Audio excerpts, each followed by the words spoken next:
Ketua Umum Pengurus Besar Nahdlatul Ulama Kiai Haji Yahya Khalil Stakuf atau Gus Yahya berharap gencatan senjata yang disepakati oleh Iran dan Amerika Serikat dapat berstatus permanen. Ia menekankan bahwa perang antar negara membawa dampak buruk bagi semua pihak, tidak terkecuali bagi bangsa Indonesia.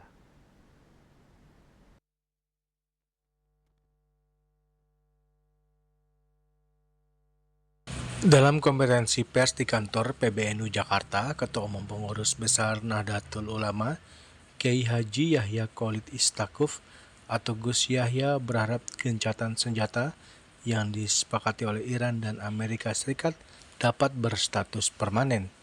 Ia menekankan bahwa perang antar negara membawa dampak buruk bagi semua pihak, tidak terkecuali bagi bangsa Indonesia. Seperti diketahui, Iran dan AS telah menyepakati gencatan senjata selama 2 minggu dengan Pakistan yang bertindak sebagai mediator.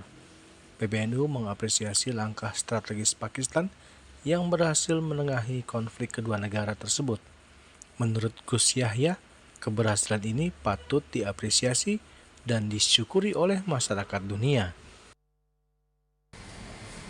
Sekarang kita telah mendengar berita bahwa telah dicapai kesepakatan gencatan senjata walaupun terbatas berapa hari, 10 hari katanya, 2 minggu.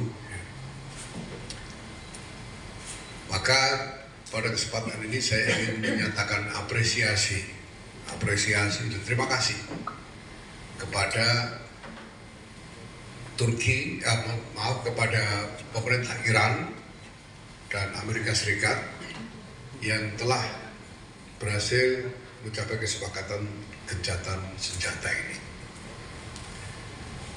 Tentu kita semua berharap bahwa ini akan menjadi permanen dan gencatan senjata ini akan diikuti dengan kesepakatan untuk menghentikan kekerasan sama sekali.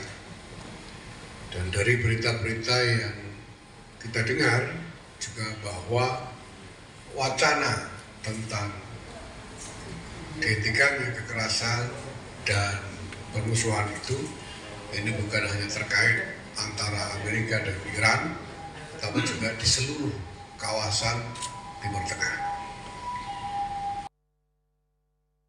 Gus Yahya menegaskan perang dan kekerasan dimanapun dan apapun alasannya adalah bencana kemanusiaan yang harus segera dihentikan. Selain alasan kemanusiaan, perang yang terjadi saat ini juga memiliki dampak global yang luar biasa. Dari Jakarta, Julius Soeharto dan Ketut Sumadiasa melaporkan.